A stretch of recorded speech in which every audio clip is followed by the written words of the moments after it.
All right, what's up, guys? This is Tomfoolery, episode 16. I am here with Josh Bachynski today.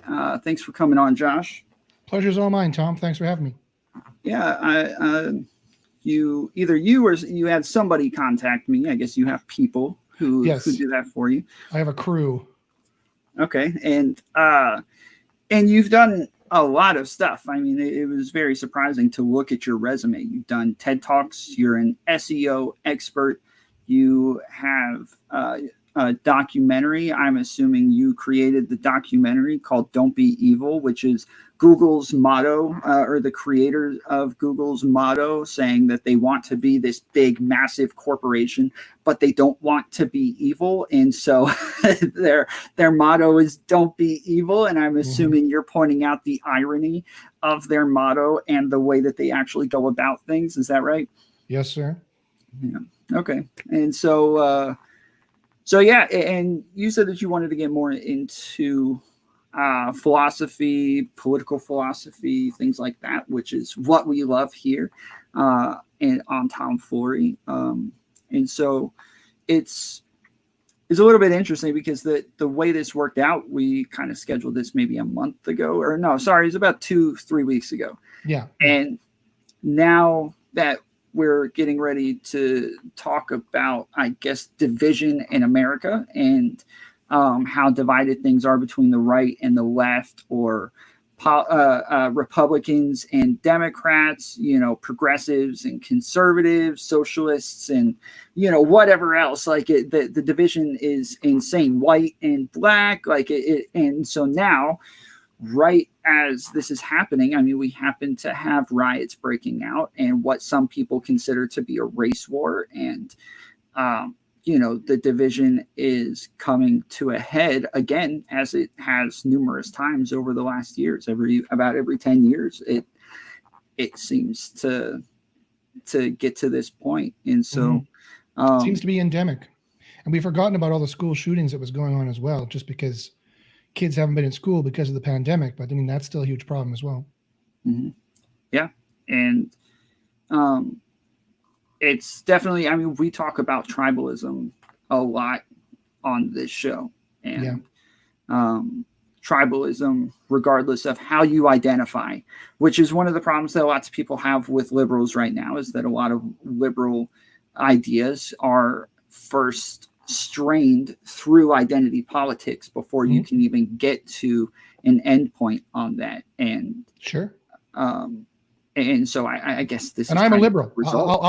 I'll raise my hand right now and say my sympathies are with the left. I'm Canadian, so obviously I'm going to be left shifted, no matter what you do, right? And I'll totally hold my hand up to that. So you're completely right. So yeah, it seems like we're definitely getting to a point where maybe we can prove that identity politics is harmful. What do you think? Oh, well, I mean, yeah. So first, so I'll do my spiel of who I am first. So my name is Josh Bachynski. I am a TEDx talker, as you mentioned. My TEDx is called The Future of Google Search and Ethics. The documentary you're mentioning was called Don't Be Evil, Google's Secret War.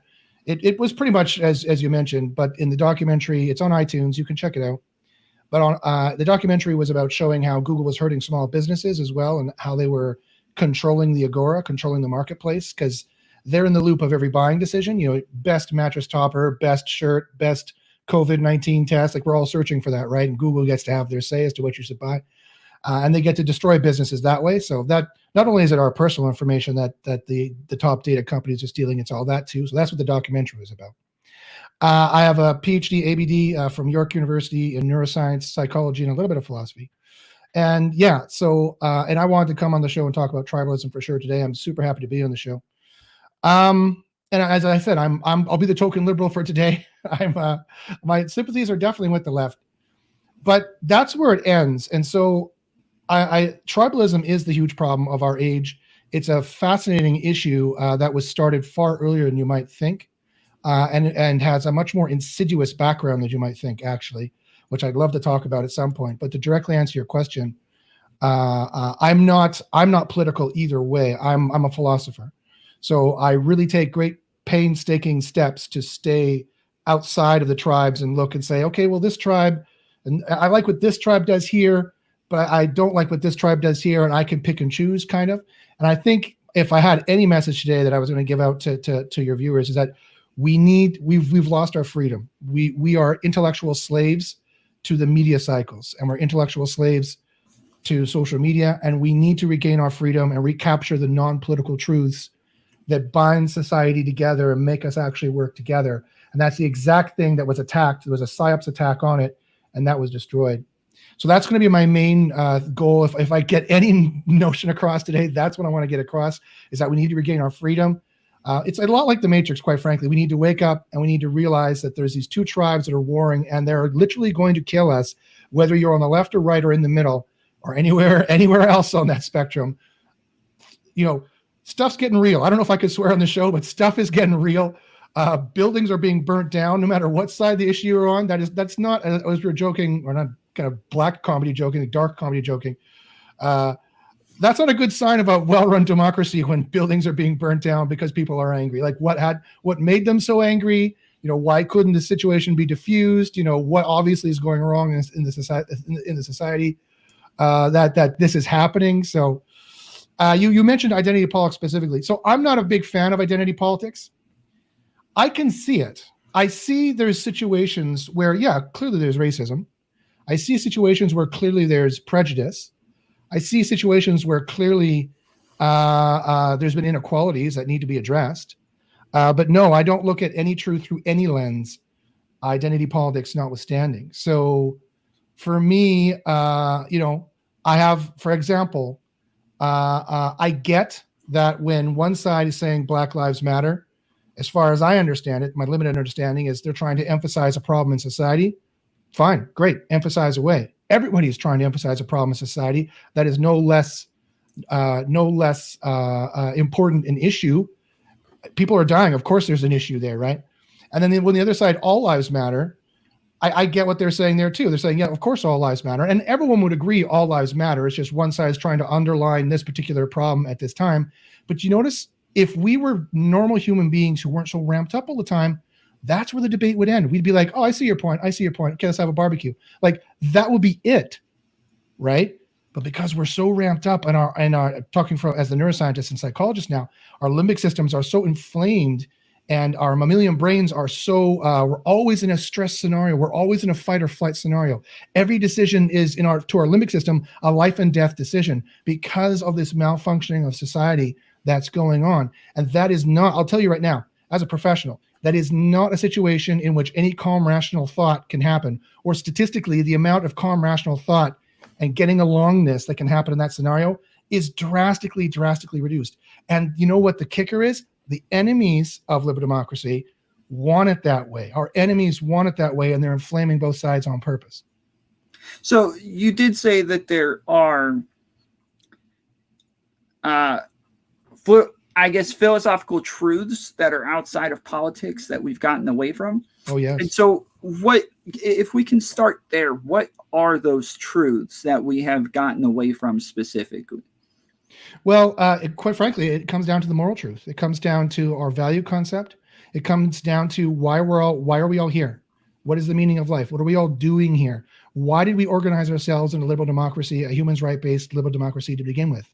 Why did that group over there align themselves and construct themselves as a communism? Why did this group over here align themselves and construct themselves, as fascism, or et cetera, et cetera? What are the pros and cons? Literally, from a non-political perspective, outside of the political lenses, how do you adjudicate and judge which one's better, which one's worse, which one's working better, what pros does this one have, what cons does this one have? We are incapable of having that kind of conversation right now because everybody wants to look at it through their favorite lens. Identity politics is one of those lenses, which I eschew. I see any of the value in there, but I'm not going to throw the baby out with the bathwater. But at the same time, I'm not going to say that's the only lens there is, and that's the lens that we need to use, right? We shouldn't be using any lens. We should be looking at the truth directly. I'll use an example. How ridiculous would it be? And academia does this. This is why I quit academia. That's why I said PhD, ABD. That means all but done. I quit. I didn't bother finishing. Because on one tribe, for example, they'll look at simple, basic mathematical truths like 2 + 2 = 4. That has nothing to do with human beings. 2 + 2 is always equal to 4. It will always equal 4. There's nothing you can do to not make it equal 4. That is a permanent, universal human truth, a fairly mundane one, although not that mundane when you're trying to calculate how much money somebody owes you. Actually, math becomes super important at that point, right? Math is actually super important for our lives when the landlord wants their rent, or your ex wants their alimony, or you're deciding how many days a week you get the kids. Like, there's big life important stuff that math has to do with, right? But when we start looking at even these basic truths through lenses, even basic reality, we can't agree on basic reality. There's no way a work group can work together if they don't have a basic reality to talk about. And so that's why we need to get out of those lenses, right? Yeah, I think that maybe this is a good metaphor for the issue. 2 + 2 = 4. 2 + 2 is more of vocabulary that we use to make sense of what it is that we're looking at. Math is kind of man-created, and we've made, numbers and words to identify what it is that we're trying to explain to make it easier for ourselves. Mm-hmm. The problem, I think, in politics a lot, which is why I say that I have issues with both the right and the left, the Democrats and the Republicans. And I don't know if I'm a centrist or what, but I'm pretty conservative overall. But I think that one of the issues is that we are speaking different languages, and so it is a vocabulary issue. If you come and say, hey, there's more than 2 genders, but when I hear gender, I hear sex, then we're talking about 2 completely different things. And so all of a sudden you're telling me there's more than 2 sexes, and I'm like, what? No, there's not. Or this person who obviously has a penis is now telling me that they're a woman. To me, that means that they don't have a penis, that they would have female body parts. And so if the right is making those 2 things synonyms, but the left is not, and they're arguing back and forth over which one is right and which one's wrong, they're not talking about the same thing. The entire time they're having 2 completely different conversations. And instead of anybody saying, hey, well, let's kind of define our terms real quick, they instead just continue to fight for their term to be the correct one. And that's, I think, a lot of where the division comes from, is that we're not even speaking the same language when we're talking about a lot of these issues. And each side is, because it is a culture war, the words and the language that you use is a big part of who is going to win the culture war. And I guess that's a part of the fight, is whether or not your definition wins and whether or not it doesn't. Well, it's definitely part of the fight for sure. But I assure you, in the culture war, there is no winning. There's no winning and losing. And there's no moral truth anymore. So there's no way of being correct or not. Right? So when we play the culture war, everybody loses, and that's the person who invented the idea. That's exactly what they wanted. So let me blow your mind right now. So we're in this mess on purpose because the enemies of liberal democracy, who didn't want to see us get along and didn't want to see us succeed and didn't want to see us prosper and didn't want to see us live and let live. We're in this problem because the person who invented all these ideas that we're now, you literally just used, and I've been using this whole time as well. Their name was Frederick Nietzsche. They're the last great philosopher that we've had. Great in the sense that they're dealing with the great ideas, the great permanent universal ideas that program everybody else. All throughout history, philosophers and philosophy has ruled humankind, and that's just the way it is. And people get in a snit when I say that, but that's simply a historical fact, right? Ever since Plato, people have come up with ideas, and then it gets changed into Christianity, or Aristotle gets changed into this, or Al-Ghazali or Al-Farabi talk about, and it gets changed into that on that side. Maimonides, otherwise known as Rambam, gets this, says this, and gets changed to that. Thomas Aquinas says this, gets changed into that. So philosophers throughout history have had a huge influence in how we all think and what we all talk about. Here's the case in point. Frederick Nietzsche hated liberal democracy. He thought we were whiny, empathic losers. He called weak on the one side, or braggadocious blowhards on the other. I'll just let your imagination run wild as to what sides he's referring to with that. And either way, he hated liberal democracy. Either way it went, left or right. And so he decided, I'm going to destroy it. And he's literally have said this pretty much verbatim. And the way I'm going to destroy it is I'm going to invent the notions of culture, lifestyle, and truth is subjective, or subjectivity. And I'm going to tell everybody that the true philosopher is, and the true poet, the true artist, seeks the kind of strong truth, and there is no real truth, and truth is creative, and you can create whatever truth you want. So this destroyed the entire notion of the moral truth, and now it's even gone so far as destroying the entire notion of truth proper. And it's bled all the way. It's since 1850, the 19th century, and it's bled all the way into through academia, through Heidegger on the right, and through French postmodernists like Sartre or Derrida or Foucault or Lyotard, Jean-Francois Lyotard, who literally coined the term postmodernism from Quebec up in my country in Canada, on the left, to radically destroy all these ideas. And Nietzsche did it on purpose so that we would fight, because he knew if he removed the notion of truth, there's no way we can get along. There's no way we can live and let live. There's no way we can do any of those things, right? He predicted it would take him 200 years to destroy democracy. And he's right. In about 30 years, when climate change finishes us off, that'll be exactly 200 years since 1850. So his prediction is just about dead on. And now his ideas, of course, because Russians aren't dumb, they're very well educated, actually. They've read all this philosophy as well, so they know exactly what the playbook is. He invented the notion of propaganda, right?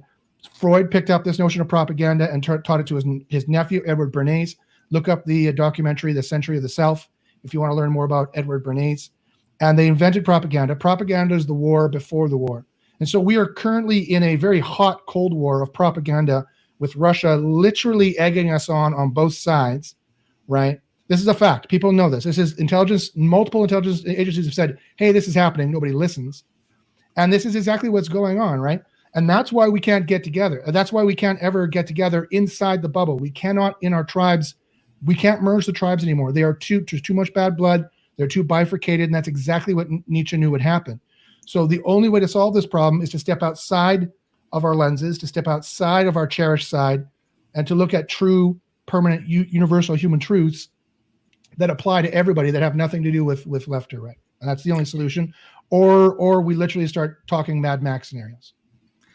Yeah, I do see the value in different moral truths, and normally that's what fascinates me the most, is how people come to the conclusions they do by whatever it is that grounds them, whatever their starting point is. That's what I find most interesting. And so something like the fact that I'm a Christian and that I start with a belief that, there is a God, and he has given me a book to explain to me what the moral truths are.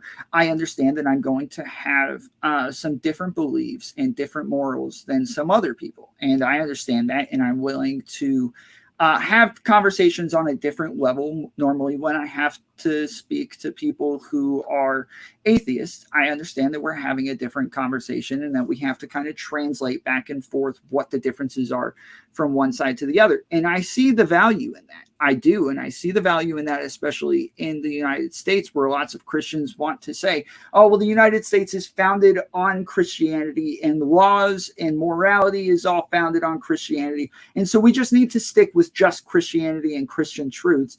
And I think even lots of, I think they call themselves Christian atheists, if you know what I'm talking about, where they believe that morality, for the most part, societally comes from Christian values. But anyways, I see the value in having different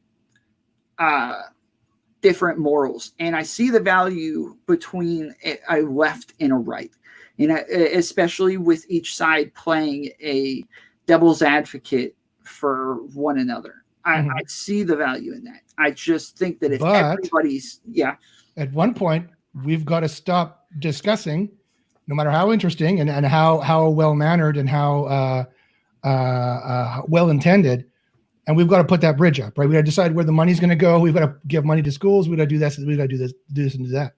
And in our current tribes, there's absolutely no way of doing it. The bad blood is getting too bad. We are literally on a road of a path of no return. And I'm going to say something a bit controversial, Tom. You said you see the value in different morality. I don't see the value in different morality. This is exactly what Nietzsche wanted you to think. He wanted you to think there's a plurality of moralities, and none are better than the other, but you secretly think yours is actually best. Everybody does, by the way. Don't feel bad. Everybody does, sure. Right? Everybody prefers the way that they were flattered most by, and they were educated to. That's a human fact, right? So I'm saying screw that. I'm saying screw all that. We need to forget all of that. Everything we've been taught, everything we think is true, everything we think is real, forget it.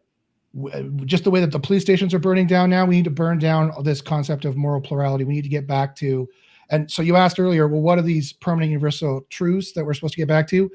I'll just come out and say it point blank. It's the good. Plato's concept of the good. Sorry, philosophy. Plato had it 2,400 years ago. Yes, you've been wasting time since then.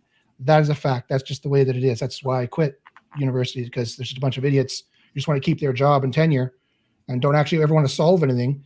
If the philosophy department had any proficiency whatsoever, it would have solved all the problems, and they'd be just an adjunct of the education department, where they should be anyway. Same with English literature. There's nothing new to discover in James Joyce Ulysses. Sorry, that's just the way it is. It's a lovely book. I love it. My wife studied it for her PhD.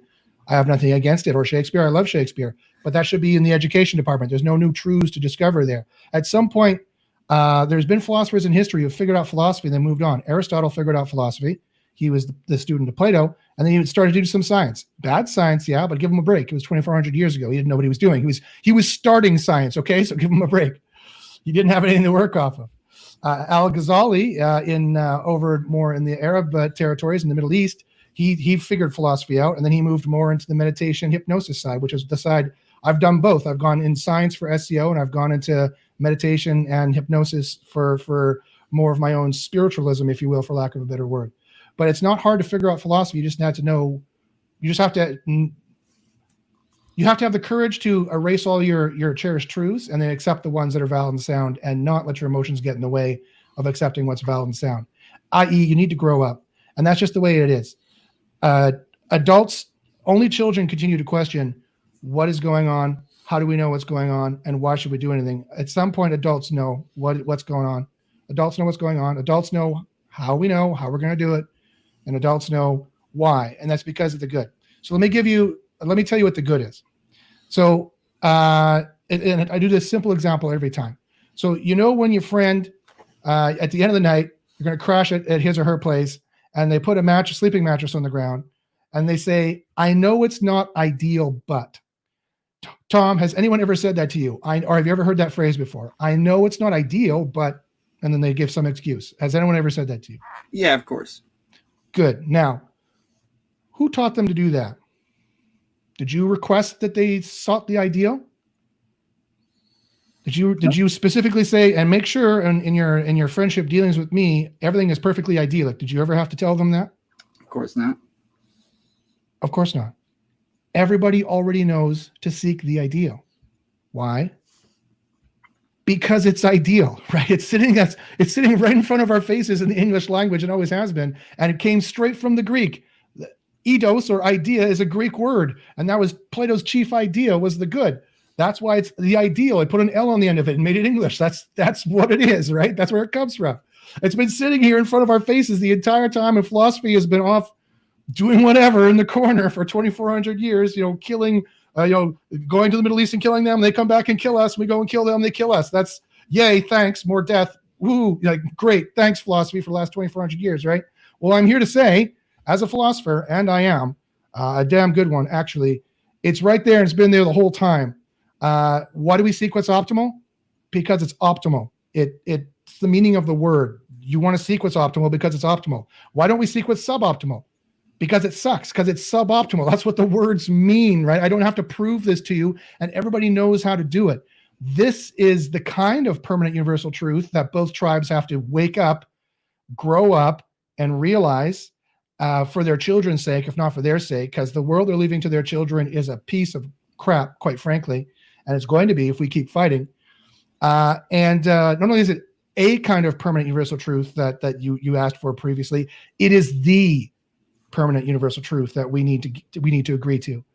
The reason why we seek the ideal is because it's ideal. Why do we do what's idyllic? Because it's idyllic.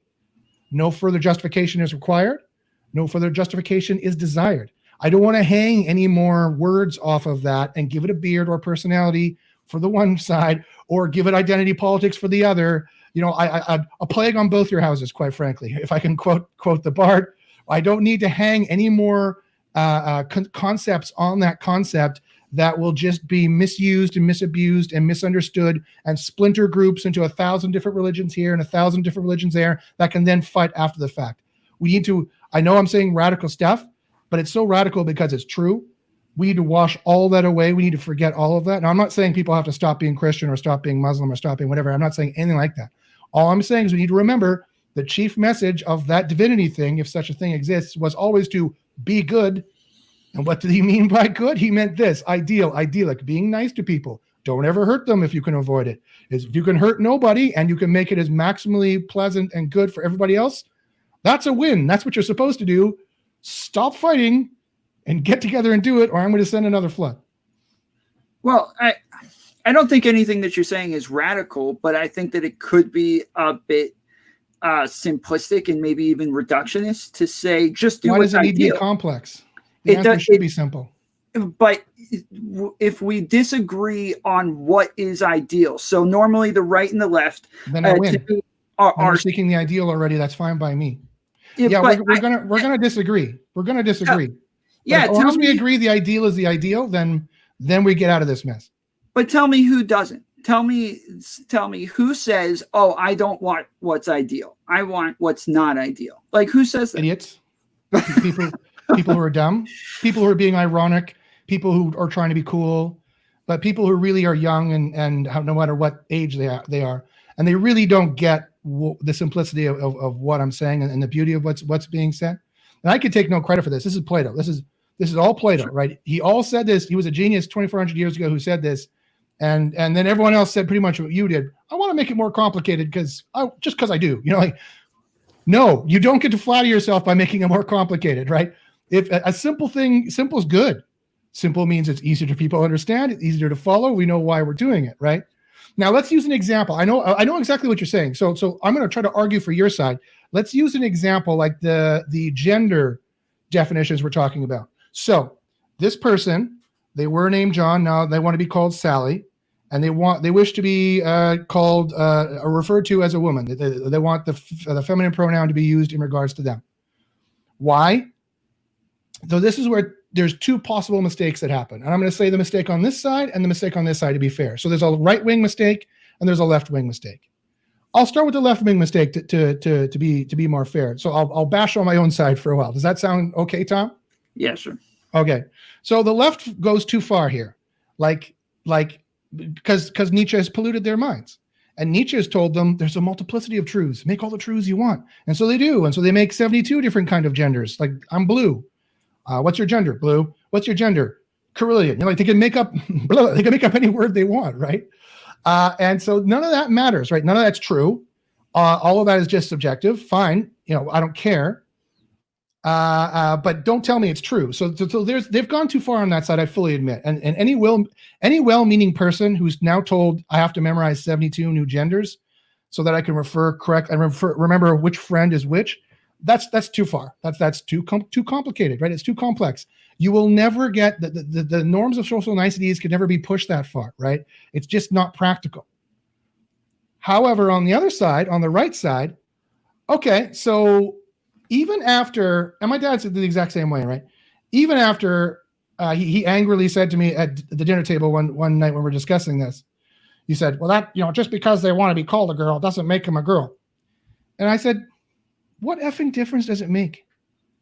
I don't care. It's none of my business. It's none of my business what's under their hood. It's none of my business how they want to live. It's the same thing having the last name Bachynski. Why do I want to be called Bachynski and not Bachynski or dork or geek like as I was as a child? And that's why I got 3 black belts and now I beat people up. Why is it that we pronounce people's names correctly? To be polite. That is the only reason you need is to be polite. John wants to be called Sally now, and I said I should say she in response to this person. Fine, and it's going to offend them if I don't and really seriously hurt their feelings. Okay, no problem. Then I will. It's not that much skin off my butt to remember how to do that, and all the other arguments go away. Nothing else matters. It's none of my business what's under their hood. It's none of my business who they're sleeping with. It's none of my business how they sleep with them. That's society really getting kind of pervy and trying to get into everybody's business that they have no business really being in the first place, quite frankly. So I see mistakes on both sides. Like left, tone it down. Don't go too far. You're being impractical.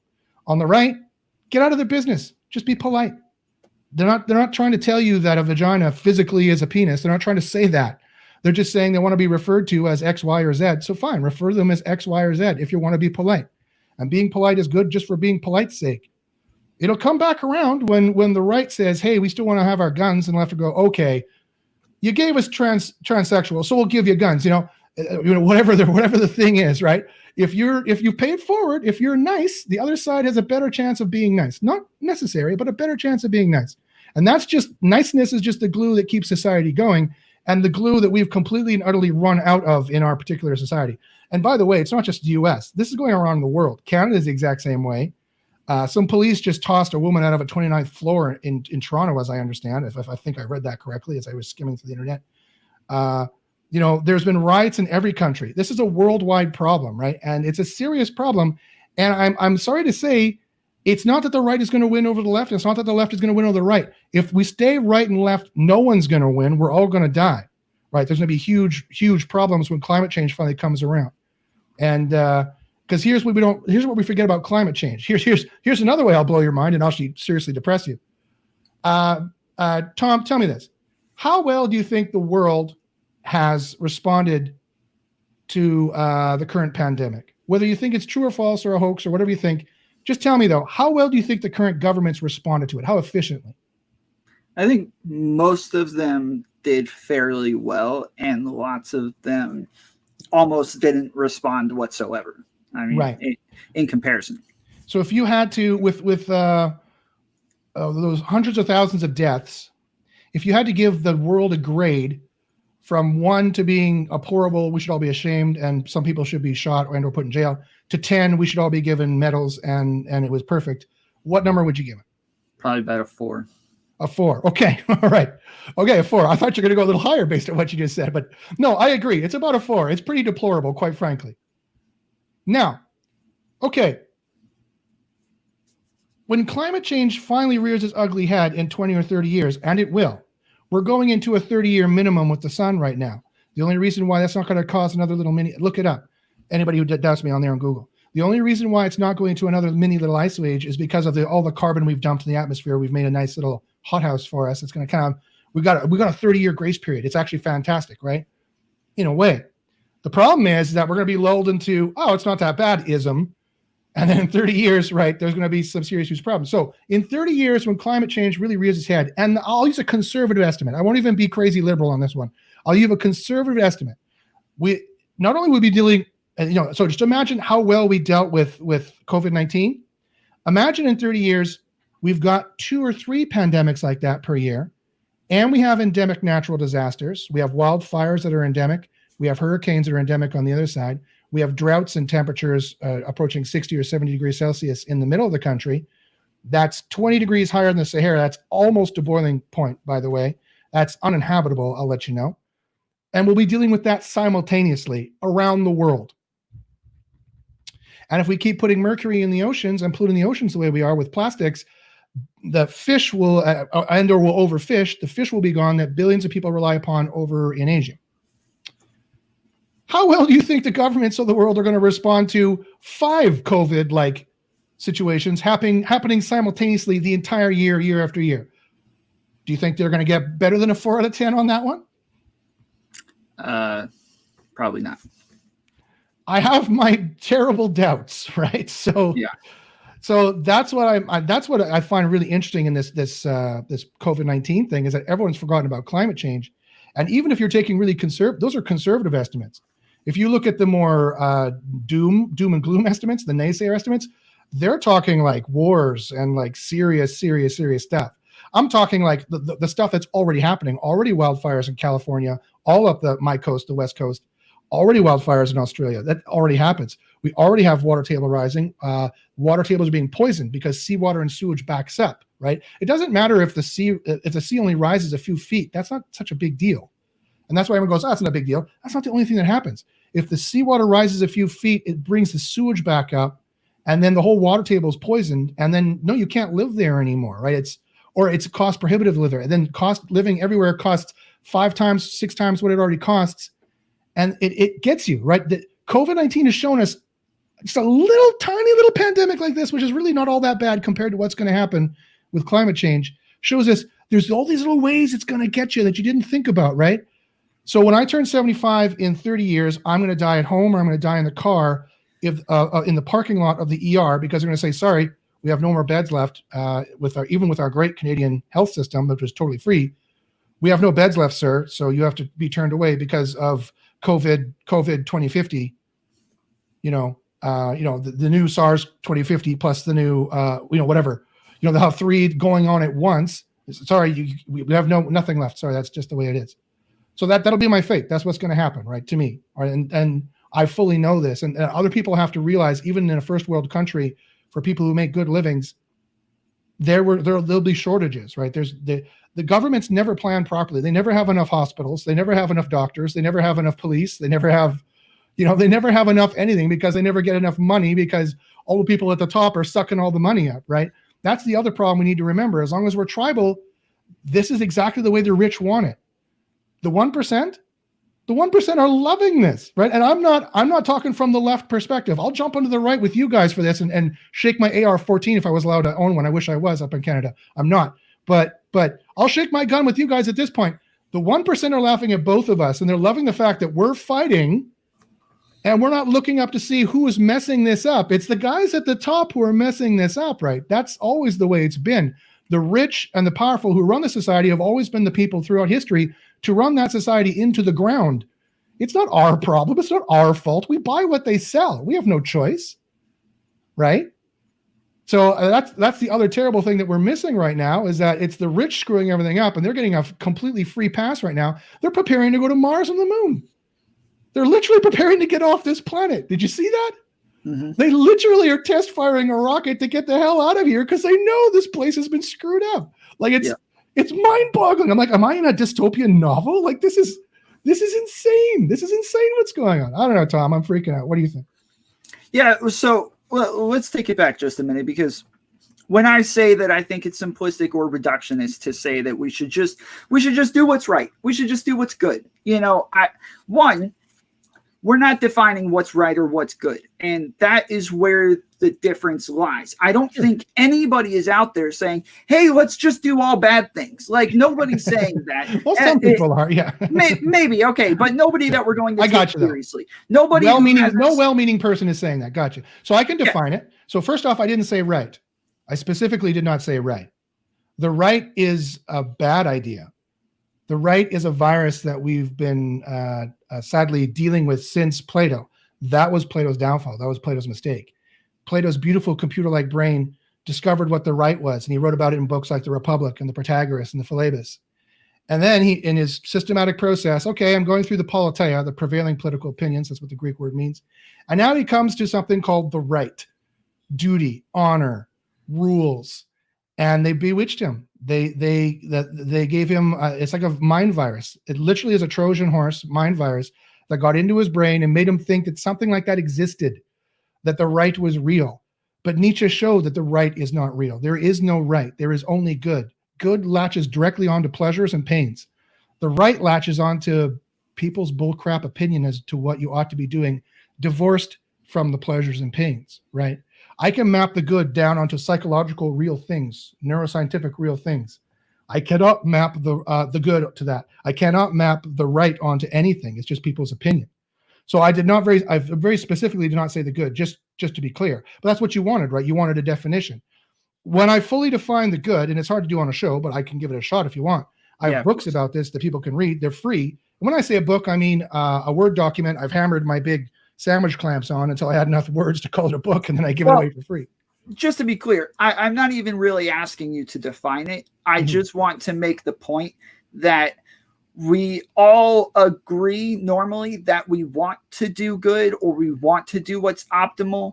It's just that we disagree on how you get there. Normally, the right and the left in the political spectrum are split, I believe, on whether you're more concerned with negative rights or if you're more concerned with equality or equity. And so it's either rights and liberty or equality and equity. And you are which absolutely one, correct. And that's yeah, been, which that has one been the truth since more? humans existed. You've nailed it. You're absolutely right. Every philosopher before you has said the exact same thing you have. On the right, we care about freedom. On the liberties. On the left, don't tell me what to do, man. Don't tell me I can't have my gun. I'm free. I'm free here. That I'm not making fun of the right. That's how the right feels. That's how they feel. I'm not making fun of it at all. On the left, they're the strong that Nietzsche called the strong. They want to be free. Cue egos and explosions. I'm not being facetious. Like that's what they want. On the left, they're weak. They want empathy. They want everything to be fair. They want everything to be nice, right? I'm from the left. Remember, I'm making fun of my own side right now. We want everything to be equal. We care about equality. We want to make it nice and fair and empathetic. That's what we always want, and that's what we've always wanted. The ancient Chinese understood this. That's built into the yin yang, right? It's only when you get to past Confucius when they started to make it kind of misogynistic, where the yin, which was before, it was growth, it was yielding, it was the ability to redirect energy, which is very useful. Not only I have 3 black belts, very useful not only in martial arts but in life, to be able to flip things around or to take criticism and give it back. That's a classical life skill. Only after Confucianism started, kind of the strong started making fun of it, it became feminism or womanishly or stuff like that. So that the Chinese understood this was a permanent human condition. You're absolutely right. This is a permanent human. Plato, everybody after that understood this is a permanent human condition. So here's the thing, is that your founding fathers actually had something incredibly right, and I want to say this to make sure it's very clear. And when they gave the golden rule of liberal democracy, and the golden rule of liberal democracy is everyone is free to live their good life insofar as they do not impinge on anyone else's ability to live their good life. What's good? As defined by their intrinsic needs and what they need. These people need to marry even though they're same sex, fine, whatever. These people need to do this, fine, whatever. As long as it's not impinging on it. These people need to have guns, fine, whatever. As long as it's not impinging on anybody's other ability to have a good life, that's the system, right? And so, yeah, there's going to be emotional disagreements. Don't get me wrong, but quite frankly, you can't obtain a target if you don't even know what the target is. And yes, it could be as simple as just reminding people what the target is. It's of course going to be much more complicated than that because everyone's so emotionally pent up, right? We're long past the point where talking reason to these groups is going to work. So now we need to have quite a much larger project of just finally getting them to accept the simple truth I gave, which at the end of the day, we seek the ideal because it's ideal. Nothing else is ideal but seeking the ideal. That's the way that it is. Any true philosopher hearing that right now is having braingasms, and as the light is shining on them, that simplistic truth is the truth, and that's what we should be going for. And the more darkness around that, it represents the emotions that I just need to keep talking and saying the same thing different ways until they finally get it. And I'll let you in on a little professional secret. As a professional psychologist, a professional meditation expert, and a professional therapist. I'm not a professional therapist, but I'm a trained therapist. That's all therapy is, by the way, is saying the same thing another way until they get to understand what that truth is. And quite frankly, the world needs therapy right now. The world needs meditation. The world needs therapy. The left is too angry. I'll be the first to admit it. The left is way too angry, way too far left. But so too is the right. The right is way too angry, way too far right. This is not healthy. This is not healthy for people to have to deal with this every day. This is not healthy for the society to have to deal with this. We can clearly see how it's clearly breaking down. I mean, you agree with me, right, that it's clearly breaking down? Yes. So, I mean, we both agree So all you can do is come together now. That's all we can do. And you know what's going to happen? It's not going to be the gray hairs that are come together. They're foregone. Forget them. Forget our parents. They're too foregone. Most of them, like not the occasional one can be pretty balanced, but they're too far gone. It's going to be people of our age and actually younger, quite frankly, who are going to have to fix this mess. And as Plato says, actually, that's the way it always is. The youth always receive their inheritance from the parents. Just what do they inherit is the question. And we're going to have to put bygones. Bygones have to be made, right? And we're going to have to come together and be more. Quite frankly, we're going to have to come together and do a little therapy, for lack of a better word, and to decide we're going to get a common goal. It's being optimal. Mm-hmm. And we're gonna decide not to fight on the small stuff because it's small stuff, and go on from there.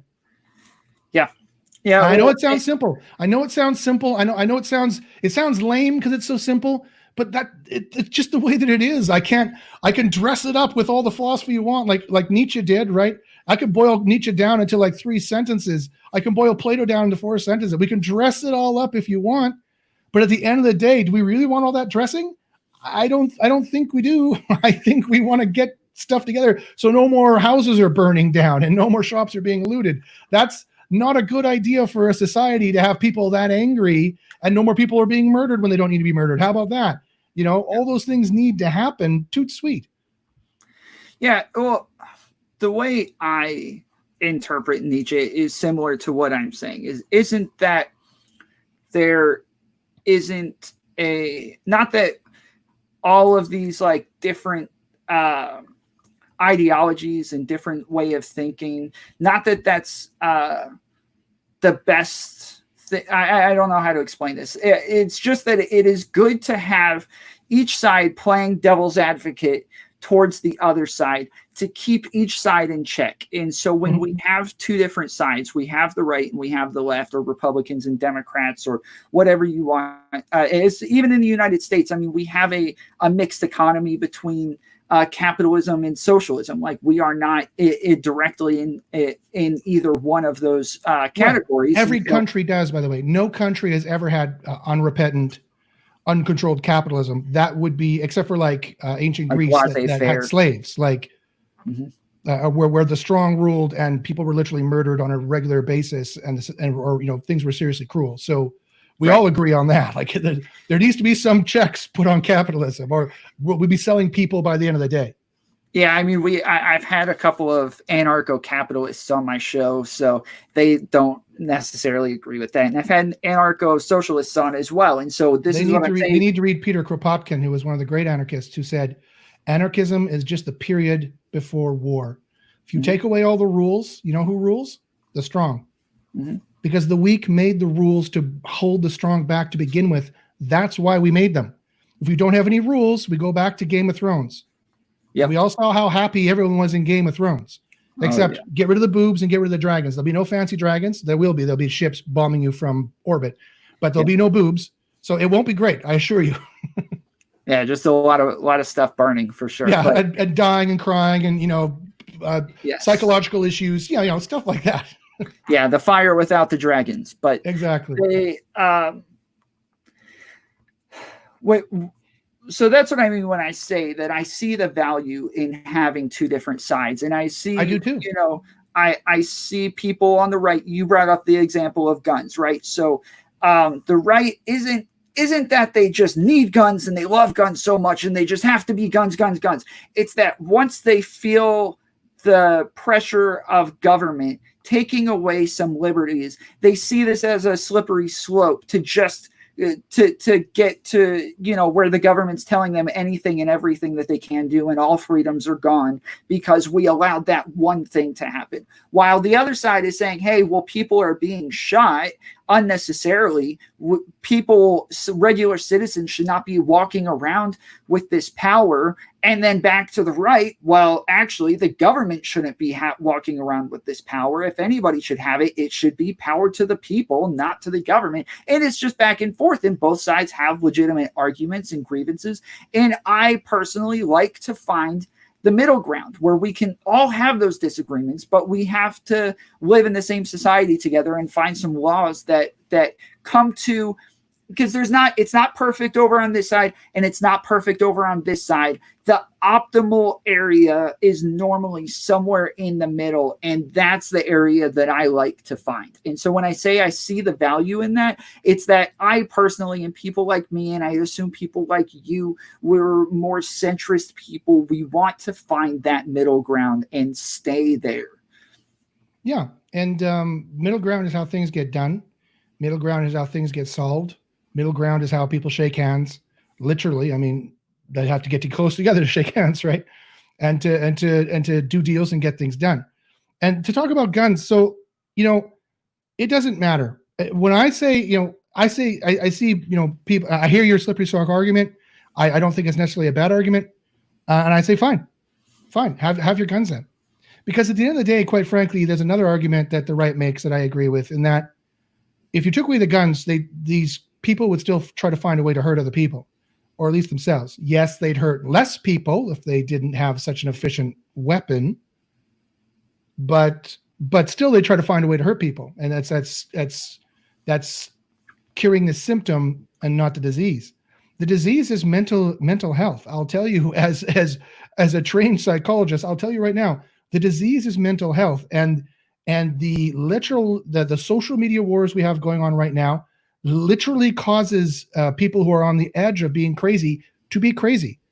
It is crazy behavior to be so hyper aggressive that you feel you are in a war when you're not. To take warlike actions, to drive a van into a whole bunch of people, or to try and stab a whole bunch of people with a knife, to be that angry, to be that violent, to go past all the normal human checkpoints that stops you from being that violent, it is quite literally insane. And it's the social media that they're listening to that is ramping them up. People who are easily susceptible to that, just like some people are susceptible to hypnosis and some people are not. They're called suggestive. It's the same way. So I mean, yeah, you take away the guns, they're still going to try to find a way to hurt people. I see both sides. I would like to solve all the problems simultaneously if possible. I would also like to solve the reason why, but the main problem and the reason why they're going insane, and both sides are going insane. And now we have mobs of people who are at that violent level of intent, burning down buildings and doing stuff. And we have, or killing people in what should be arrests.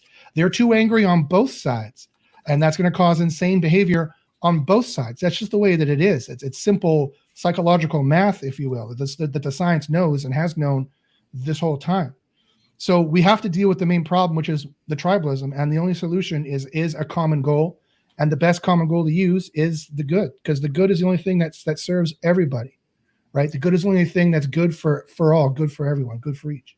Mm-hmm. Yeah. And I talked to you at the beginning and told you, to get back to, tribalism directly, one of the issues that I have with the right, or actually Republicans right now specifically, or even deeper than that, Trumpers, is that scientific evidence doesn't always mean much to them.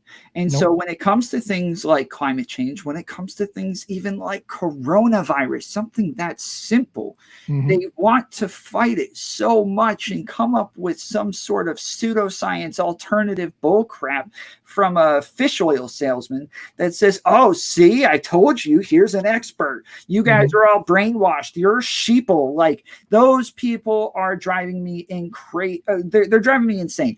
And that is maybe that is one of the biggest issues with tribalism, is that somebody like Tucker Carlson will come on the news, and because he's on our team, because he's one of our team members, I hate the team games in politics. Like, as a Republican, I hold Republicans accountable more than anybody else. If I'm going to critique anybody, I'm critiquing Republicans more than anybody else. But when I do, you're not a real Republican. And so as soon as Tucker Carlson or Donald Trump comes out and says something, you have to go along with that, because you have to be a part of the team. You have to play the team game. And I hate that. It is so backwards. It is so wrong. And it happens on both sides with people like Ocasio-Cortez and Bernie Sanders, what is it? The Bernie or Busters, it's getting bad on both sides, to where you have to play the team game. And that's tribalism. That's exactly tribalism. Right? Those are people who They are not refuse to for the buy people, they're for the tribe, right? Yeah. And that's the problem. And we can't survive like that unless you want to literally make two countries, right? You and the world doesn't make two worlds, like, and that's what they're trying to do because they don't know how else to fix it, right? They're trying to make new worlds, Mars and the moon, except I assure you, you don't want to live on Elon Musk planet with Elon Musk as the god. I don't think you're going to like your spread of rights on that place, right? That's going to be terrifying, but we're a little ways off from that, of course. But no, you're absolutely right. And there's two problems in this, and it's money and politics. And the ancient, all the way back to the ancient Greeks, they knew that you can't have money in politics. If you have money in politics, then they don't do what's good for the people. They do what their boss told them to do, who paid them. And that's just the way it is. And the next is not believing in the moral truth and believing in your tribe. The less that the politicians believe in the spirit of that golden rule of liberal democracy that I said, that shining city on the hill, the less they believe in the norms and values of liberal democracy, and the more they believe in the tribe, it just at some point it becomes untenable. It simply becomes untenable to run that corporate, to run that organization. Consider any team sport. If half the team thought that the goal was not to score goals, but to stand and cross their arms in the middle of the field, how often is that team going to win? Right. Never, right? They're going to be very quickly outcompeted by another team that is working very well together. Cough, cough, China, cough, cough, Russia, and cough, cough, India, and they will surpass Sweden. And bypass that team, right? And then when they have the bigger military and more money, or even close enough, because they're very smart people in those countries, right? They're not dumb. They know how to make stuff. And so when that happens, you don't want to be living in that world, right? Where, I mean, it's getting bad enough that, obviously Xi Jinping thought he had enough power, he could declare to be president for life. Putin just tried the same move to try to become president for life. I mean, these are literally, they're bullying, our enemies become more bold in the vacuum of power and coordination that we don't have anymore, right? So I mean, we all know this. So let me ask you this, Tom, because you said something interesting. So I agree with you completely. The tribalism has to go, and it's a problem. And the never Trump, the always Trumpers versus the always Berniers or whatever. So I have to ask you this: when since you have only two options in the upcoming election, boots to the fire, are you going to vote for Biden or are you going to vote for Trump? I'm probably. Do you mind if I ask you on air live? Yeah, no, that's perfectly fine. And I've said this before, and I know that my following does not like this, and I've actually lost people from talking about this, and they've gotten lots of strongly worded letters. But I will most likely be voting for Biden, not because I believe in anything that he says, not because I agree with any of his policies, only because I feel like the divisiveness that comes from Trump and the way that he pushes it and antagonizes it is something that I need an end to. I need the that madness to be over needs with. to stop, my friend. The madness needs to stop. And hey, again, I'm the token liberal on the show today. I don't even like Biden, right? I'm not American. I don't get a say. I'm the little brother riding on, getting a piggyback on Big Brother America. And I just go where you guys go. I have no choice. Imagine being in that scenario. I don't even get to vote, but I have to hear it all day on my social medias. And I don't even get a say in this, right?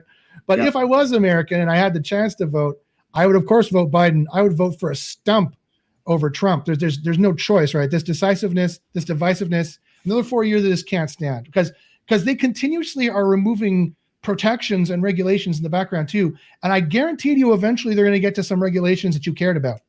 I guarantee, no matter how much you think government should be reduced, not you, Tom, but the proverbial you, anyone on the right, I guarantee that anyone on the right, no matter how much you think government should be reduced, they're going to eventually come up against some regulations that you thought were a pretty good idea, like poison in the water, poison in your food.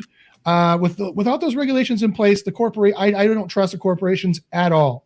Corporations will put whatever poison in our food they can get away with until someone tells them otherwise. And we need government to be strong and powerful and watching them and telling them otherwise, quite frankly. That's I will not budge on that position, right? I'm sick and tired of finding out that, this is cancerous. Oh, look at all the food I'm eating. This is, or all this stuff is making us sick. My mother just died recently because of some of the stuff in the food that people are allowed to sell, even in more more stringent Canada. So it's a serious thing. What you eat does kill you. And so there's going to be some regulations that I guarantee if we do another 4 years of Trump, there's going to be some serious problems. Well, let me address that real quick. It may be a little bit off topic, but and I'm very sorry about your mother. Thank you. I do agree that there needs to be a lot of regulation on what money is in politics. And but I think that people give this very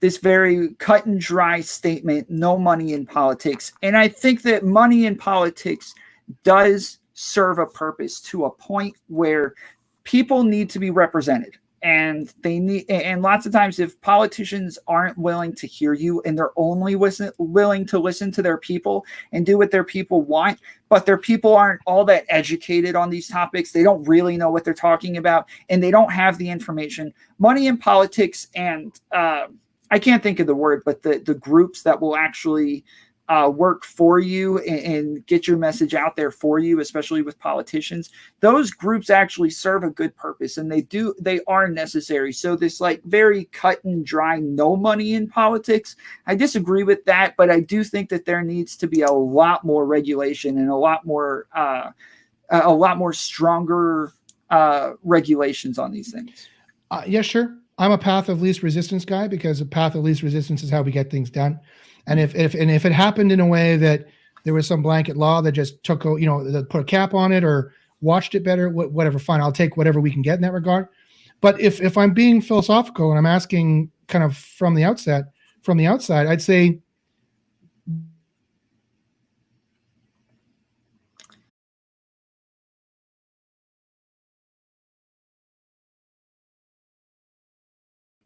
all right, and we're back.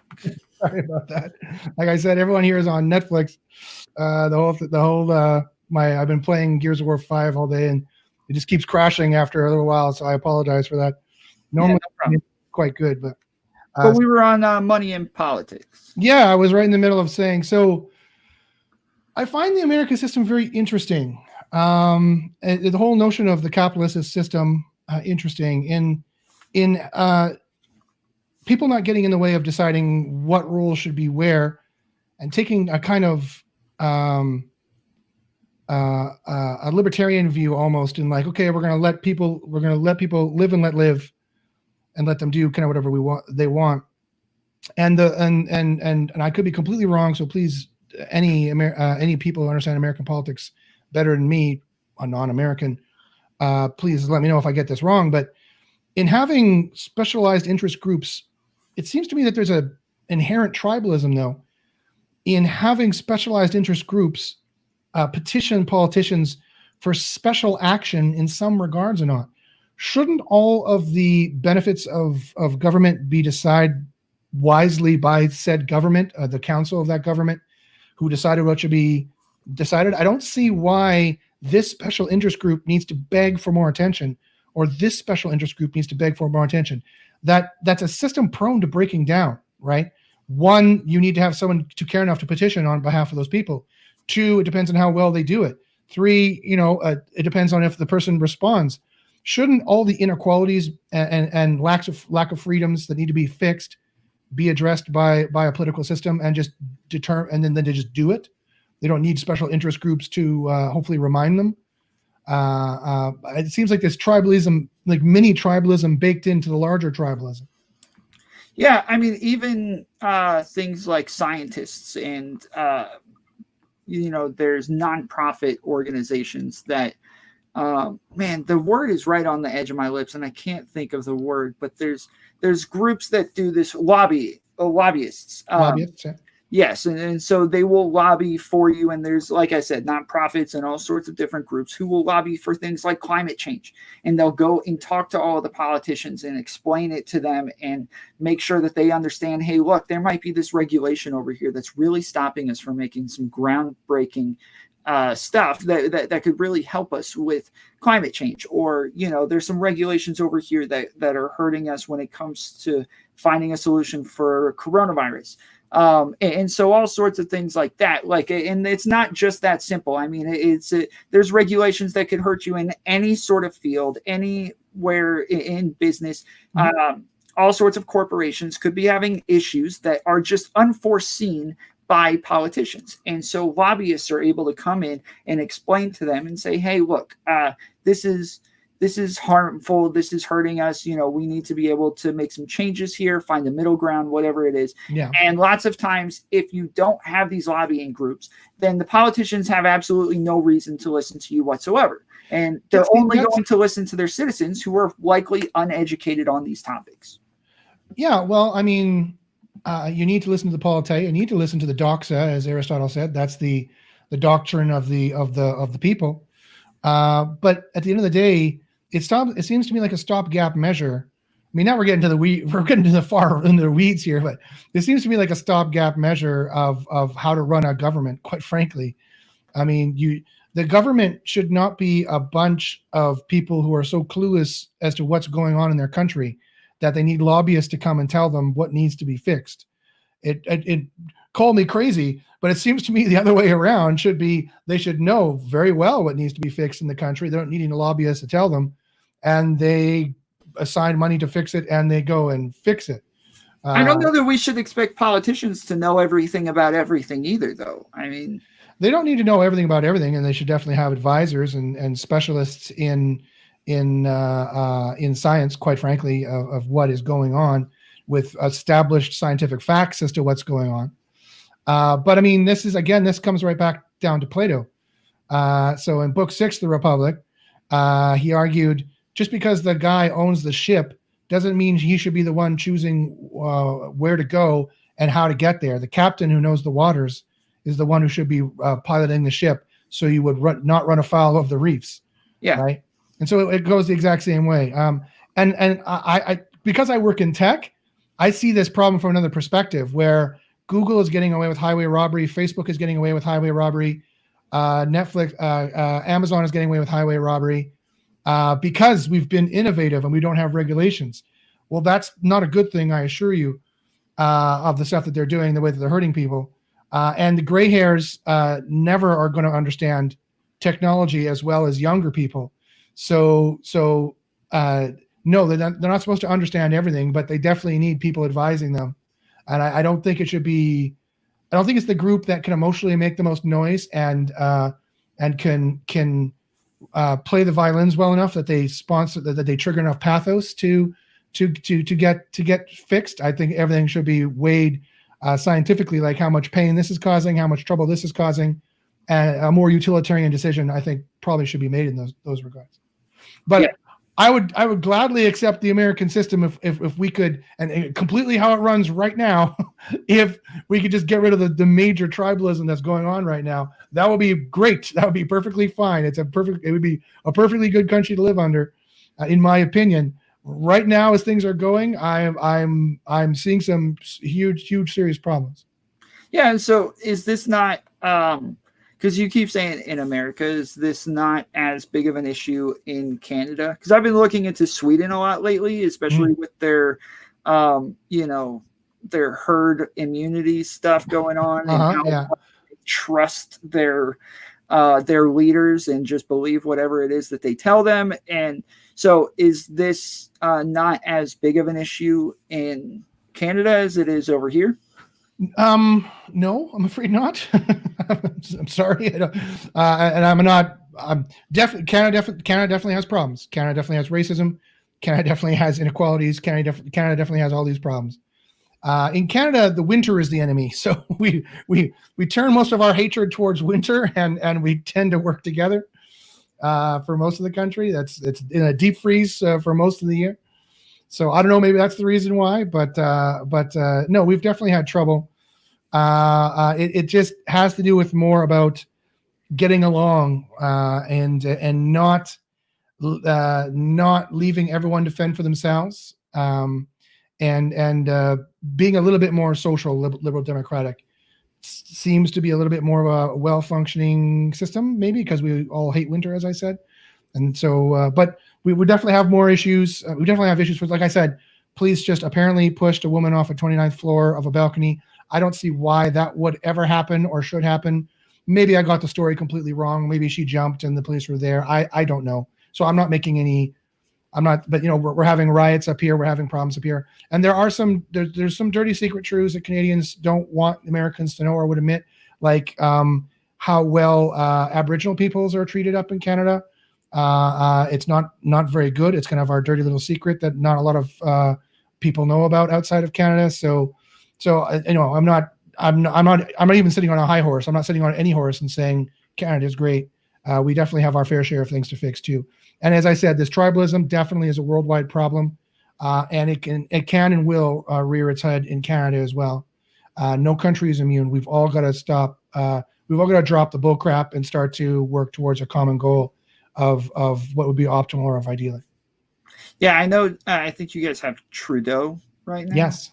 Yeah, and he's a lot more left than even someone like Biden is. Oh yeah, far left. He's lefter than Bernie Sanders. This is Canada. Yes, we put the social and social democratic. Yeah. So is somebody like Jordan Peterson considered farther right over in Canada?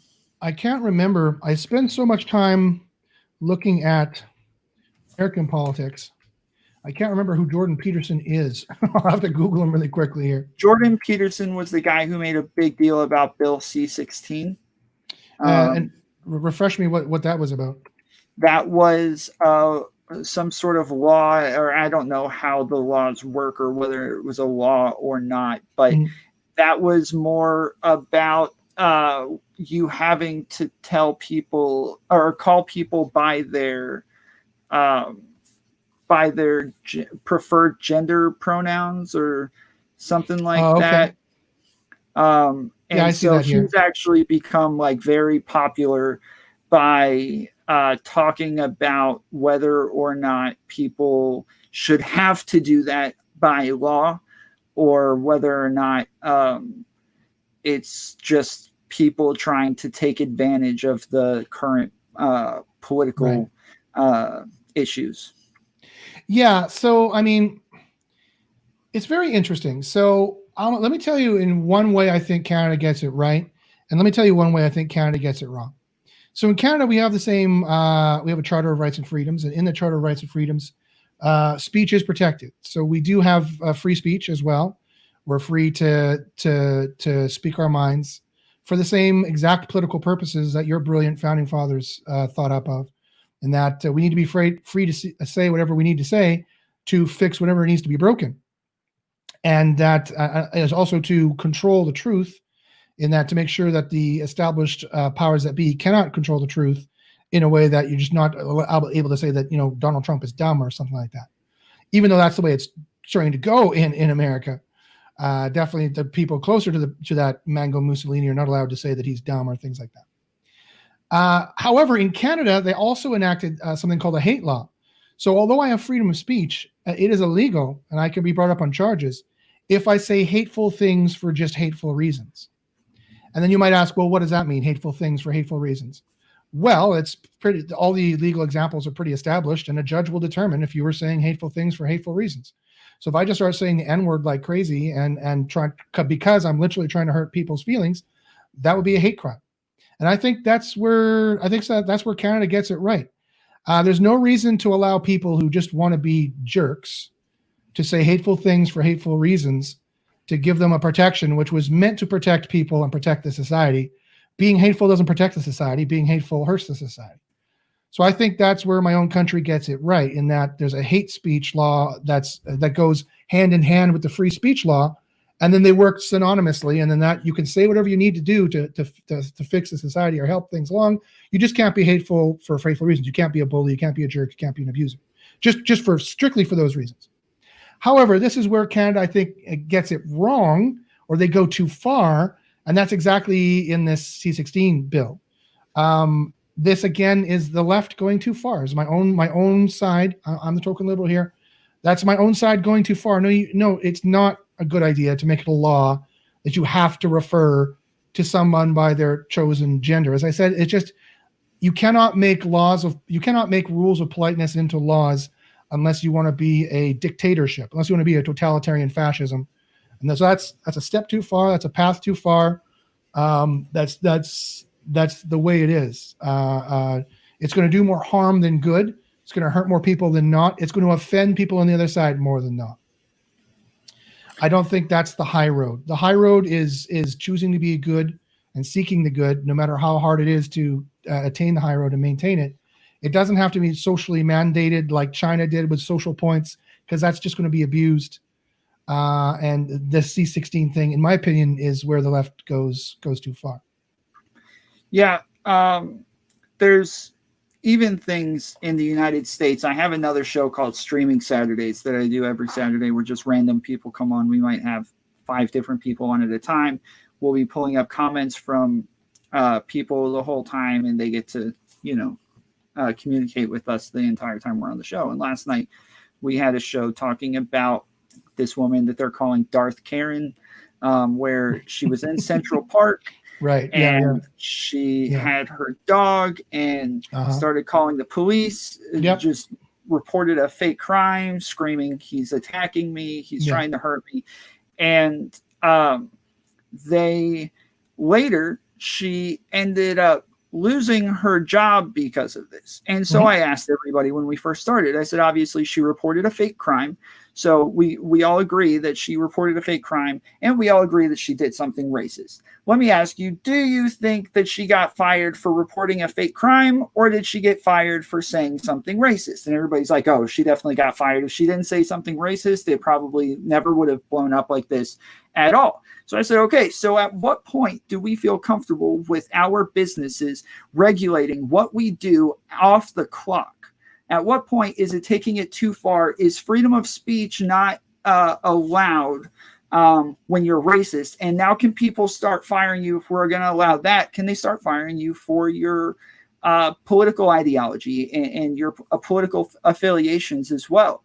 If this is allowed, this is a slippery slope to me, where you can start saying, okay, well, I think all people who vote for Trump are racist, so I need to fire everybody who voted for Trump now. And this is where I kind of see things going with.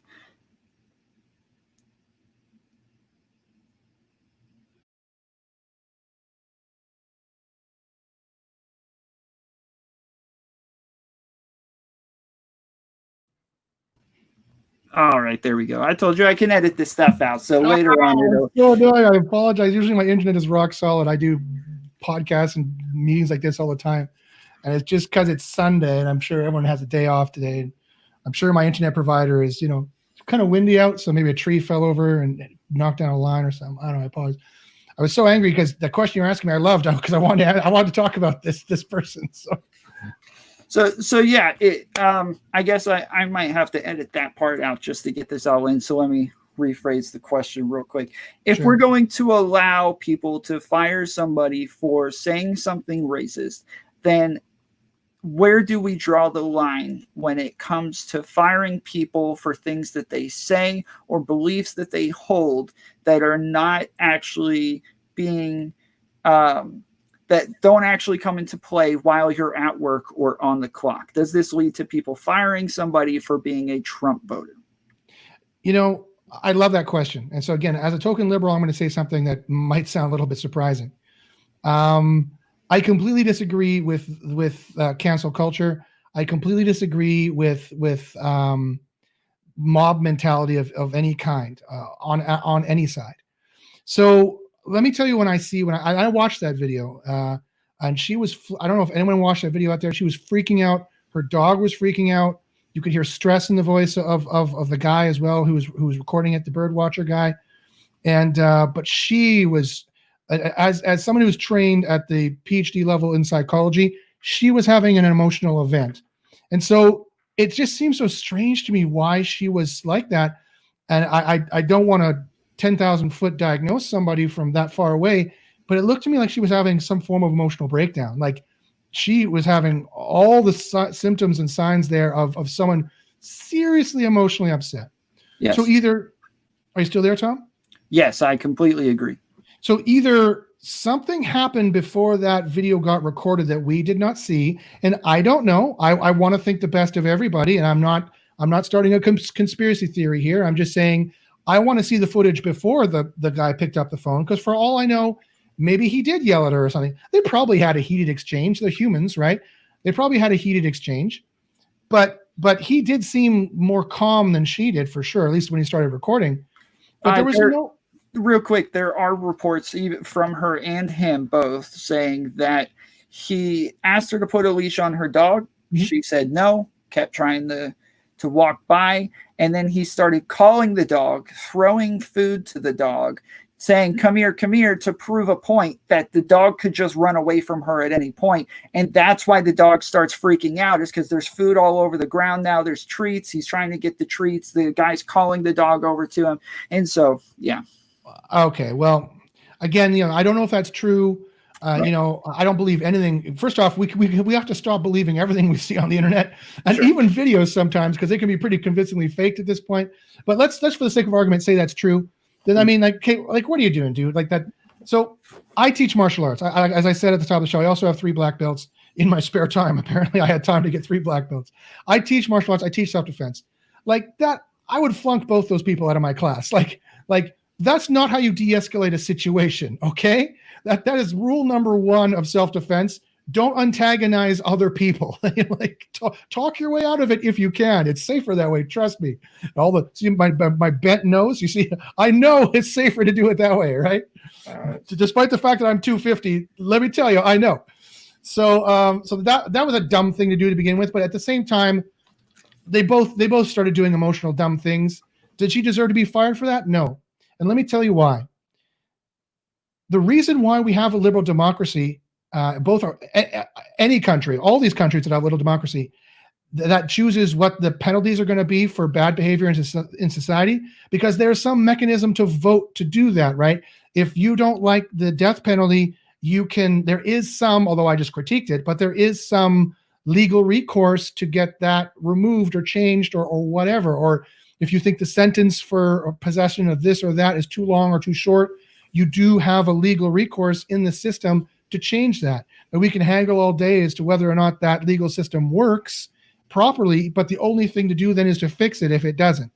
So we should have one legal system to do that, not a multiplicity of systems. Because actually I came to this problem from the Google end of things. Google gets to decide what businesses are proper businesses or not by who they rank in their search engine. And it's the same way that if this business, although I can see from the business's perspective, they don't want to be associated with this person, but at the same time, tough. Businesses shouldn't have rights. People get rights. Governments exist to protect people, not businesses, not the other way around. So no, I don't think the business should be firing her for something she's doing outside of work. However, it seems to me that she's a person that suffers from over-emotionality, maybe on the verge of an emotional breakdown, or it seems to need some therapy in my semi-professional opinion, quite frankly. And maybe this is a pattern of a behavior in the work. And if that's the case, well, then fine. If there's a pattern of behavior, fine, then go ahead. And I know my wife is a dog trainer, and so she saw the video and saw how the woman was holding the dog, and the dog's flipping out. And she lost the dog as well because the dog community went crazy the way she was handling that situation. So it was a bad situation every way around, but that's a perfect example of how we're all ramped up. We're all ramped up, right? The whole world is ramped up. We are literally making top-level fight or flight stress decisions on a daily basis. We are a stressed-out society, like the whole society has been at war for the last 10 years. Because in a way we have. Propaganda is the war before the war. And we are suffering now nothing but propaganda. So that's a perfect example of what we're talking about, Tom, don't you think? I mean, there's a simple situation where a guy asks, can you please put, because that's the law, right? That was the rules, as I understood it. The part of Central Park she was in was not an off-leash part. And maybe he's allergic of dogs. Maybe he's terrified of dogs, right? You don't know. So can you please put the dog on a leash? That's a polite thing. Why can't you put your dog on a leash? I don't see why any reasonable human being would flip out at that and then decide to use racism as a evil Machiavellian ploy to get this guy in trouble. Like that was fairly devious. Like the level of emotionality working there, I'm just saying, as a semi-professional psychologist, really, really makes me uneasy. There's clearly something more going on there in particular. And I think it's also part and parcel because there's something going on there in general. And it's what we've been talking about the whole show. Yeah. This isn't the first time something like this has happened, actually.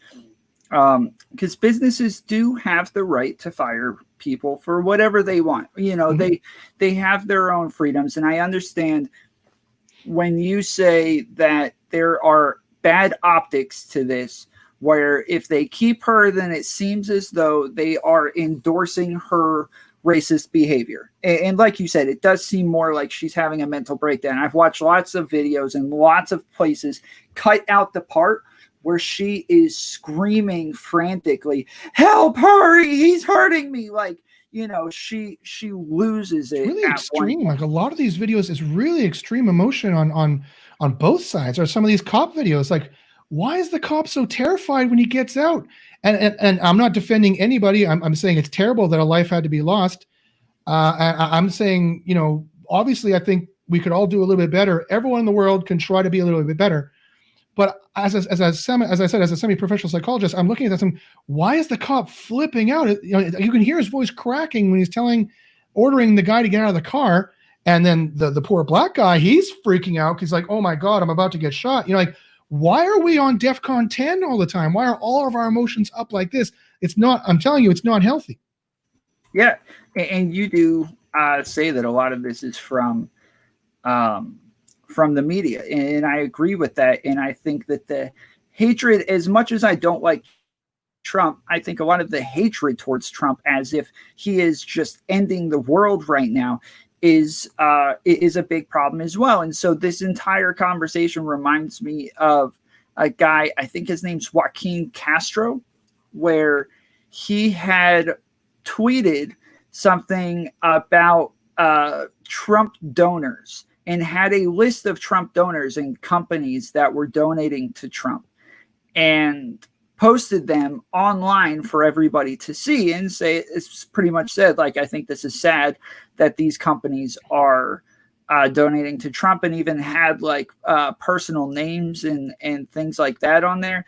And it was obviously like a campaign put out by somebody running for president, somebody who I believe is in Congress, a campaign to harass Trump donors. And again, this is just something that seems like a slippery slope to hurting people for their political beliefs. And as much as I don't like Nazis, I don't believe in the whole punch a Nazi campaign. You know, I don't believe in going out and hurting. Yes, I don't believe it's in assault. hurting. Why do we hate the Nazis? Because they assaulted people. So then we go assault them? Like, it makes no sense. I say this all the time, and people don't like it because they want me to be liberal like they are. You know what the price of taking the high road is? Taking the high road. The metaphor is called the high road because it's tough to get there. It's high up, right? It's hard to get there. It's tiring. It's difficult. You can fall off. You know what the price of being a good guy is? Being good in every way, shape, and form. And so that is the terrible price that we have to pay to get back to normalcy and get back to good, is that we have to be good guys and gals and non-gendered friends. We have to be good people, right? And that means turning the other cheek. Remember that line in the Bible? That's probably the best one, the best line from the whole thing.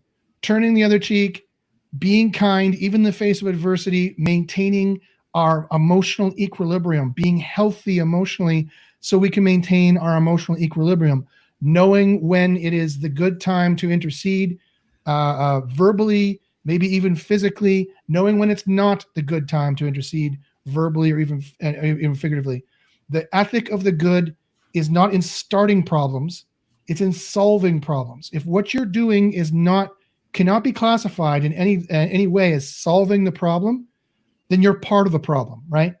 So, like, when it comes to the crazy woman in the park, if I was the bird watcher, I would have advised and if he was in any of my classes that I teach on anything, I would say, okay, ma'am, smile. ma'am, do you mind leashing your dog? I'm really scared of dogs. Do you mind? And if she doesn't do it, let her walk away. There doesn't need to be any kind of, altercation that occurs at that point. Being a social justice warrior means knowing when to fight for it and knowing when not to and what to fight for, And if she is a person who thinks that she's so aggrieved, and if I was advising her in a self-defense class, I'd say, okay, Karen, hold up your hand, say, okay, sure thing, sir. Back away, keep your eyes on them, keep your eyes on the potential offender, and back away. That's such a needless altercation? I'd be so angry as their self-defense instructor. Like, what are you two doing? Like, what? I don't know. I wasn't there. I don't know what happened. We don't know what happened beforehand. They both seemed way too upset for that. That'd be a normal scenario, but I don't know what happened beforehand. Who knows? It's there's a lack of common sense, because common sense requires the good. It requires a clear conception of what's good, what just basic goodness is, what's basically ideal.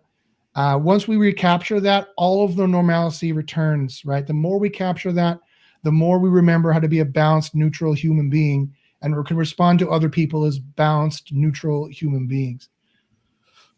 Yeah, I have a friend who has another podcast called the Dog and Chicken Podcast, and he actually talked about this the other day and sent me a message saying, this is what happens when two Karens try to out Karen each other. Like, it was definitely not like, it was. I don't know if I should be laughing so much at that terrible scenario, but I'm laughing really hard. That's really funny. Yeah, it's definitely one person who is escalating the situation, and then the other person just having a horrible reaction to it. So, yeah, there seems to be blame on both sides, and I think that that's a lot of what's going on in the political atmosphere. Is each side is not only fighting back, but they're also escalating things with straw men and bad arguments and bad intentions. And we're not moving forward with anything. Exactly. Well, think of it this way, Tom. Think of it this way. And this again goes back to Nietzsche, right? How do you win an argument these days? Like, literally, if you want to get into an argument on Facebook or on social media or in person, how do you win it? There's no truth you can appeal to anymore that the other side is going to spontaneously agree with, because they're good, reasonable human beings who can see the truth. Because Russia and Nietzsche are doing their best job, and the rich are doing their best job on killing all the reasonable people who believe in the truth. The only thing left is to be louder. That's how you win. Right. Is you show more emotionality. Right. Or you end everything and a bunch of other people in a terrible orgy of violence, which is sadly the final way to make your point. Yep. Right. If you can't win an argument on reason, because we have a system we all agree to that oh yeah, goal scored. He said something valid and sound. Like there's no playing hockey when this side plays by this rules and this side plays by this rules. Right? If they're inventing the rules as they go, there's no playing hockey. I scored. No, I scored. No, I scored. Like you can't do that. Right. Right. So, and that's what Nietzsche knew would happen, right? When he took away the truth, he's like, then emotionality wins. And you're exactly right. That was two people, no matter how much they have the rightness or are not of history on their side or not. And no matter how much they think that they were in the right or not, the only way they can win is by being more emotional than the other. Right. And so I don't know. It really is. As I said, this is a terrible scenario, and we're going deeper into the terrible scenario, and we need more people to scream from the heavens, be calm. Like, not scream at all. Calm, everyone relax. Everyone go back to where we're here, the good-natured people doing good things together for good reasons, for good results. I know it sounds simple, but simple is sexy, my friend. Simple is sexy. We need the simple, everybody calm down. Good-natured people doing good things for good ends. We're agreeing to disagree on all the crap. We're agreeing to disagree on all the side crap. Fine. Shoot your AR-14s over there. We're gonna do all our gender stuff over here. We'll come get potato salad later on, but let's everybody, good-natured people doing good things for good reasons, for good ends. The gooder we are doing that, the gooder everything gets, and that's the only tonic That is the only medicine for this problem. Yeah, my listeners have heard this a bunch of times, but the entire reason I started this podcast was, I guess, just one day I woke up and it just clicked. I had been sitting in an echo chamber and listening to what I wanted to hear preached back to me and justified over and over and over, until eventually I saw other people who I always thought were just crazy, who just didn't make sense, who didn't understand anything, who were probably just dumb. Then I started listening to them and hearing their justifications and realized, like, oh, like that makes sense. I may not agree with them, but that actually makes sense. They have real justifications. It's just my side continues to tell me that there is no justification, and that these people, they just straw man the other side instead of steel manning the other side. So I wanted a podcast where I could bring people on and talk to them and listen to them justify those things, and listen to them explain themselves and explain why it is that they believe what they believe. And I can explain why I believe what I believe. And we can both understand each other and not think, oh, well, they're just idiots. They don't understand anything. They don't know what the real world is like. We're able to, come to a middle ground and understand each other, that it's not so much that one side is right and the other side is wrong. It's just that we have two different places that we're starting from. We have two different goals in mind and different places that we start from. But in the end, the overall goal for everybody normally is to do what is right, to do, to reach the ultimate good. Mm-hmm. No, I agree entirely. And look up Book 7 of the Republic, the cave metaphor. So what you did is you just walked out of the cave and you saw the real trees and the real forest and the real truth and the real sun. And the sun in Plato's book Republic was the good. You saw the good for the first time. You looked at it squinting at it. You did a Trump. You looked at it like this. You squinted at it. But that's something you should definitely look at wholeheartedly until it burns into your eyes. And now you've gone back down the cave and you're telling everyone what you saw. And people are starved for philosophy. People are starved for the truth. People are starved for good-natured people to do good things for good ways, for good ends together. Here's the thing we need to do, though. Our enemies, the social media side of things, and the people who want to make the terror continue and make the insanity continue, they have gamification, right? Social media gamifies. And in a Pavlovian sense, it rewards being part of that cycle. We have a counterculture message that we need to then gamify to have the same oomph as the enemies in both camps, both tribes, and then the outside actors boosting all of them up. So I'm trying to think, what can we do to gamify it? I mean, we already have social media at our fingertips as well. Right now, we're still allowed to promote whatever we want. The problem is that because we don't have the money to put behind it that the rich does, that no one on Facebook, or very few people on Facebook and very few people on social media are going to say what we have, going to hear what we have to say. So that's why I also teach meditation. And I have a meditation app that gamifies meditating and gamifies being a good-natured person, calm, emotionally balanced person, doing good-natured things for good reasons in a good way. But I think we need to gamify this more. I don't know, give out points or something. I'm not really sure what we can do. Like, what can we do to gamify this more, Well, the motto of this show is challenge your thoughts. And so what I've started doing on my social media accounts, and a lot of people really enjoy this, is I will post something, an idea and a question in there to get you to justify your beliefs on that. So I'll say something like, is having sex with family members, is it moral, immoral, amoral? Is it right? Is it wrong? Should it be legal, illegal? And then I get people to explain what their beliefs are. And no matter what they say, I come back with an argument, regardless of which side they land on. I come back with an argument to challenge them on that thought, because I feel like not only do I realize that people do have real justifications and belief for their beliefs, but I also realize lots of people have absolutely no justification for a lot of their beliefs and have never even considered why they believe things. So I start to challenge people on that. And I say, okay, well, you believe this.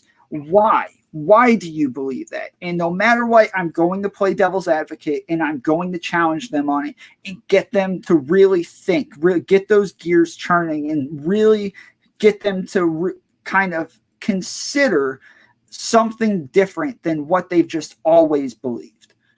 And do you find that people respond to that? Do you get more people coming back for that or less? Yeah, lots of people really enjoy it. Lots of people. It's hard to explain, especially when I do it on my personal Facebook page, where people start to think that I just hold insane ideas because I'm arguing for something that I don't believe Last week in. you were arguing for guns, now you're arguing against them. What are you okay? Like, what's going on? Yes, they'll, you know, they accuse me of all sorts of crazy stuff. So some people just don't understand it, and lots of people who do understand it appreciate it, and they like it, and they come back for more because they see the value in it, and they even, you know, catch themselves questioning their own beliefs, and they see other people saying things and go and question them as well, so that they can go back and forth as well and kind of come to some sort of agreement at the end, which normally you don't come to an agreement at the end.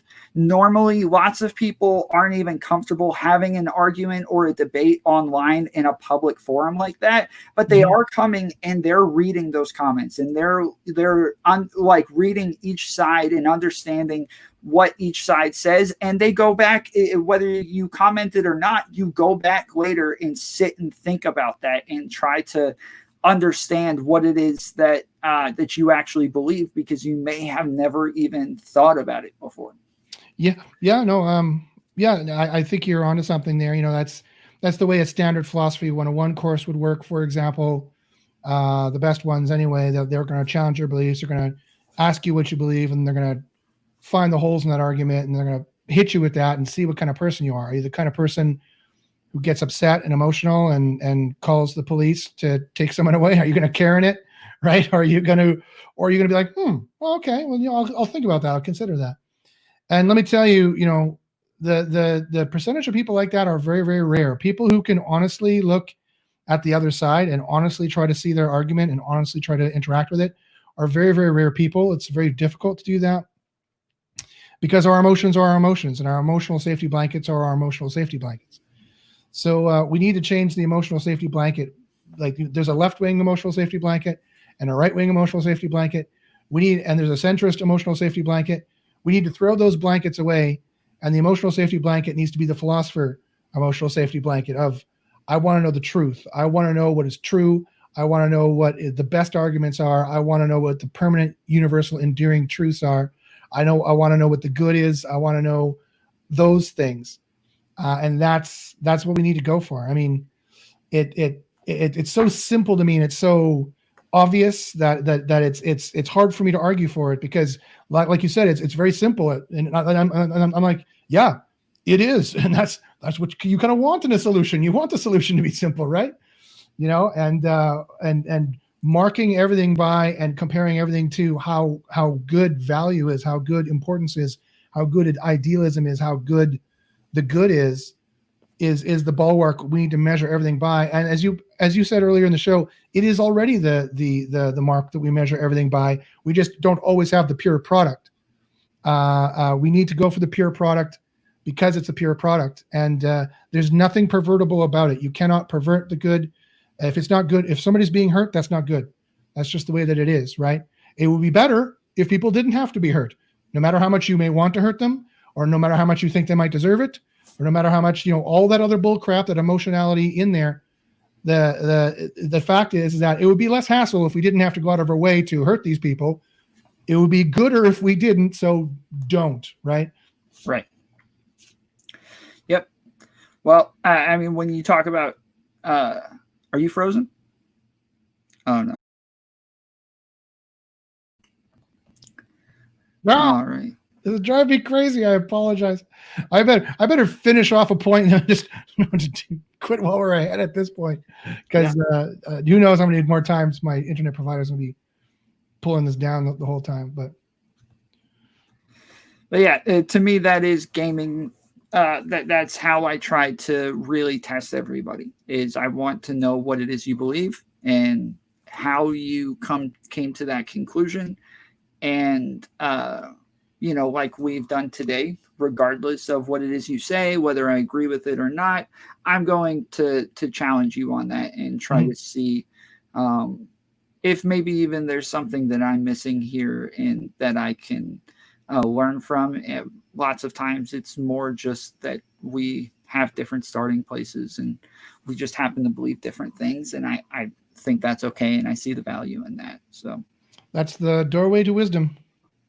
You have to realize there's a possibility you might be wrong, or there's something else you could learn. If there's nothing more you can learn, then there's nothing more you can learn. Yep. Well, Josh, I really appreciate you coming on. If you guys want to, you can check out Josh on YouTube. Actually, I have a new show that I think your visitors will like. It's called 3 Seconds to Midnight. It's on Facebook. That's the number 3 seconds to, like TO, 3 seconds to midnight. I can put it here in the chat, actually. It's on Facebook. I'll be doing live shows. If anything I said sounded interesting, or you want to get more information about it, that's probably where you could connect there. Or you can follow me at Twitter, at Josh Bachynski. I've got a whole bunch of podcasts I'm doing right now because I'm sitting in my house bored from this coronavirus thing. So I also have Comic versus Philosopher, which is coming out, which is done by the great Phil Lebovitz, comic writer, that's a pretty funny show if you want to see more of the comedic side of.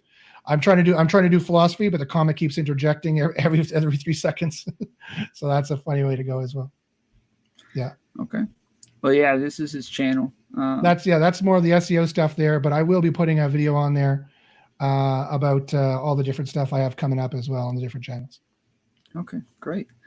Well, again, really appreciate you coming on. It was a great conversation. I'm sure everybody will really enjoy this, and it should be up on all podcast platforms within the next couple of days. And maybe you'll come on streaming Saturday sometime and sure. And Love talk to. with the group. Yeah. All right. Later, fools. Y'all have a good day.